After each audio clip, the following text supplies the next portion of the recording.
والقرآن والفرقان. سب سے پہلی نیکی ایمان مفصل، من آمن باللہ، ایمان مفصل نے کی ہے کہ آدمی اللہ کو، آخرت کے دن، ملائکہ، اللہ کی نازل کی ہوئی کتابوں اور ان پیغمبروں کو مان لے. یہ پہلی نیکی ایمان مفصل ہے.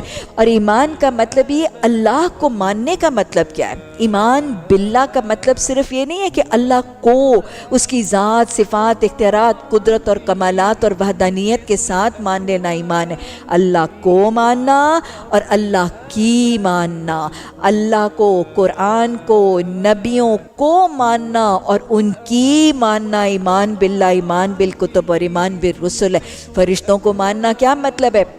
کہ مان لیا کہ نوری مخلوق ہے اور ان کے پر ہیں اور زمینوں میں آتے جاتے ہیں اور اللہ کی اطاعت کرتے ہیں اور تسبیح اور سجدے کرتے ہیں. صرف یہ ایمان بالملائکہ نہیں ہے.